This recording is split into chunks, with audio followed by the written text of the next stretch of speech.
말씀과 함께하는 따뜻한 오늘 큐티온. 요셉의 아들 므낫세 종족들에게 므낫세의 현손 마길의 증손 길르앗의 손자 헤벨의 아들 슬로브앗의 딸들이 찾아왔으니 그의 딸들의 이름은 말라와 노아와 호글라와 밀가와 디르사라. 그들이 회막문에서 모세와 제사장 엘라살과 지휘관들과 온 회중 앞에 서서 이르되, 우리 아버지가 광야에서 죽었으나 여호와를 거슬러 모인 고라의 무리에 들지 아니하고 자기 죄로 죽었고 아들이 없나이다. 어찌하여 아들이 없다고 우리 아버지의 이름이 그의 종족 중에서 삭제되리이까?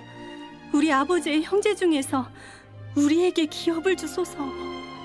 하매 모세가 그 사연을 여호와께 아뢰니라. 여호와께서 모세에게 말씀하여 이르시되, 실로보아 딸들의 말이 옳으니 너는 반드시 그들의 아버지의 형제 중에서 그들에게 기업을 주어 받게 하되 그들의 아버지의 기업을 그들에게 돌릴지니라.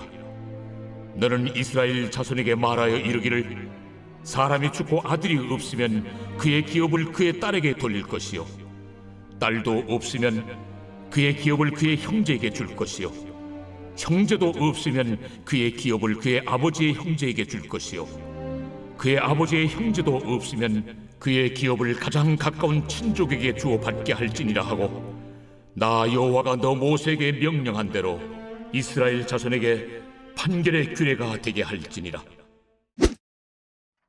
샬롬. 5월 22일 목요일 큐티온 기도로 시작하겠습니다. 하나님의 말씀은 다 순전하며 하나님은 그 의지한 자의 방패이시니라.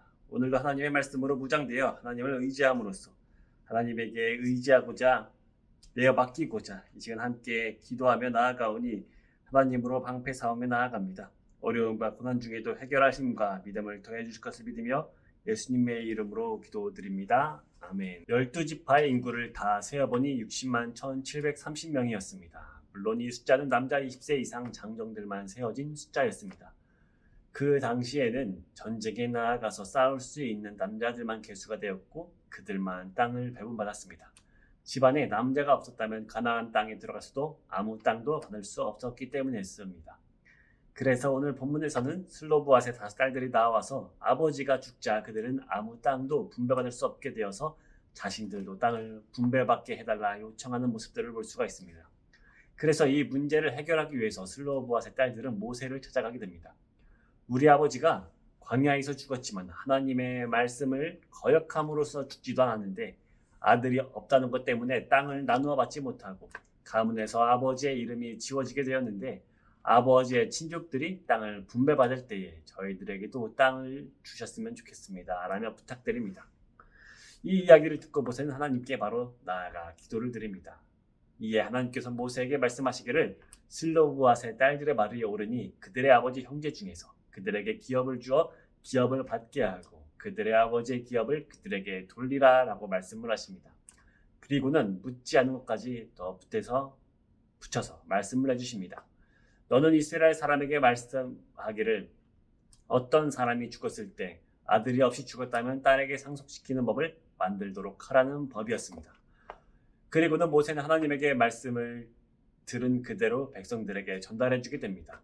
오늘 말씀은 우리들과 하나님의 관계를 잘 보여주는 예시가 되는 본문이 아닌가 합니다. 원래라면 아무것도 상속받을 수 없고 버림을 받을 수밖에 없던 그 슬로브앗의 딸들이 우리들의 신앙 상태와 많이 연관이 되어 있습니다.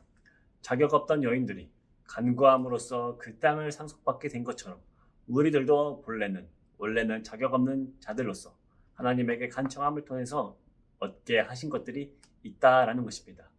나의 힘듦, 나의 어려움, 더 나아가서는 우리의 기쁨과 즐거움 모두 다 하나님 앞에 간구하며 나아간다면 그에 따라 넉넉한 응답을 해주시는 분이 바로 하나님 아버지이시라는 것입니다.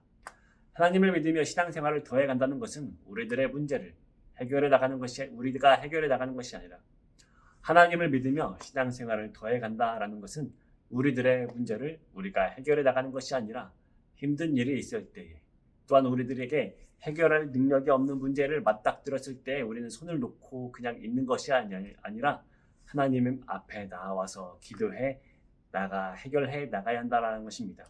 그리고 그분이 주신 음성, 마음, 생각들, 또 여러 응답들로 이 땅 위상의 문제를 해결해 나갈 수 있는 유일한 수단과 방법이라는 믿음과 확신들을 키워 나가며 하나님을 점차 만나가는 것이 저희들의 신앙생활입니다. 우리들의 기도가 하나님께 은혜를 구하며 사모하는 자들에게 은혜를 주시며 응답하신다라는 것입니다. 은혜를 구하는 나의 모습이 아니라 은혜 주시는 분인 하나님을 붙잡아야 한다는 사실을 기억하시는 저와 청년분들이 되기를 소망합니다. 묵상 질문입니다. 나는 자격이 없다 여겨질 때 하나님 앞에 어떤 모습으로 나아가나요? 나의 믿음을 확인해보고 싶을 때에, 나는 힘들 때 모습을 생각해 보시면 됩니다. 여러분들이 힘들 때는 과연 어디로 가시나요? 도저히 말도 안 되게 어려운 상황이 왔을 때 위로를 얻기 위해서 친구들과 이야기를 갖는 경우도 있고, 아니면은 나는 아무것도 할 수가 없어, 그저 나의 생각과 나의 시간과 모든 것을 놓아버리는 경우도 있습니다. 아니면 나의 위급 상황임을 바로 인지하고 하나님 앞으로 나아가 엎드리며 구하는 사람들이 있습니다. 과연 여러분들은 어떠한 신앙의 자세로 하나님 앞에 나아가고 있는지 생각해 보시면 좋겠습니다. 함께 기도하겠습니다.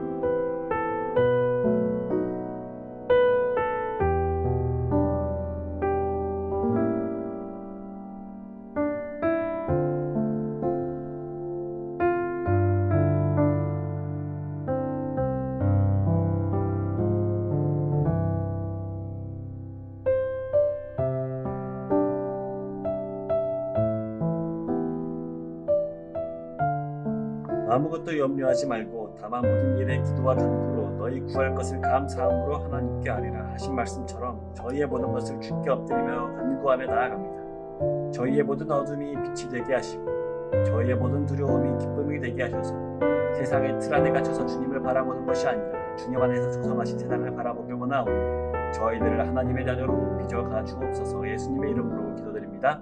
아멘.